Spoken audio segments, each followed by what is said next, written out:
as coaches and as parents especially as well, not just, oh, you went 0 for 3 today. It's about having good quality at-bats. Wow, man, you really ripped those 3 balls. Good job today. It's not about how many hits you got necessarily. It's, sometimes we are going to rip the ball and it's going to get caught.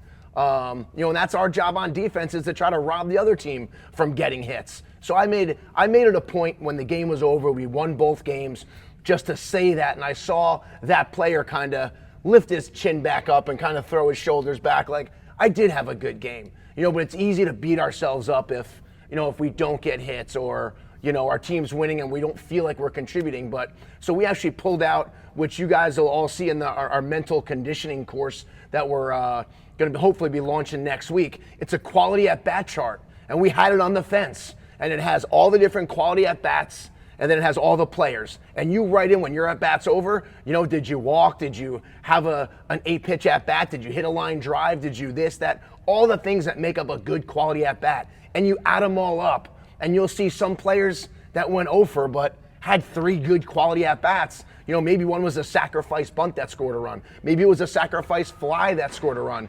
And you got hit in the ribs, stole second and third, and you scored a run. Like, you're 0 for 0, but you scored twice, you drove in a run, and you had a huge impact. So sometimes players don't see the benefit of what they did, so we need to be able to show them.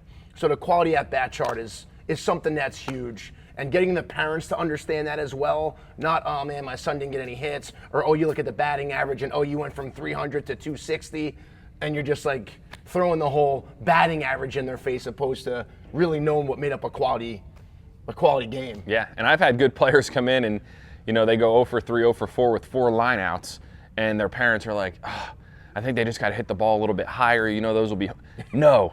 Like, if you go 0 for 4 with 4 lineouts, you are doing something right, and you're hitting the ball hard and you're on time.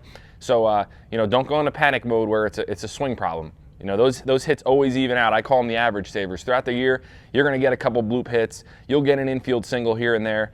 Those numbers are going to take care of themselves. But if you just go up there with that good approach every single time, I'm going to be on time, I'm going to hit the ball hard in the middle of the field, don't even worry about the numbers. And it's easier said than done. But when you focus on the quality at bats versus the batting average, like Duke said, it takes all the pressure off you, right? What can I do to help my team win today? That might be bunting a runner over. It might be, getting to an 0-2 count and making the pitcher throw 8 more pitches before I strike out. It might be, getting a sacrifice down, sac fly, moving a runner over. All those things are big contributors to helping your team win. It's not necessarily how many hits did I get today. Yeah. I had another kid the other day came in and told me he hit a homer. I was like, oh, nice. First one over the fence. He's like, no, it was a ground ball to the shortstop, and the shortstop threw it over the first baseman's head, and the right fielder got it and threw it over. So it wasn't even a hit, let alone a homer, but, kids go in there and they get so fired up, they thought they hit a home run. Meanwhile, it was an E6 with 4 other errors. He did get 4 bases. It wasn't a homer, but, that's just, the way kids think. Or they'll say, oh, I hit the ball, 3 times. I was 3 for 3. Yeah.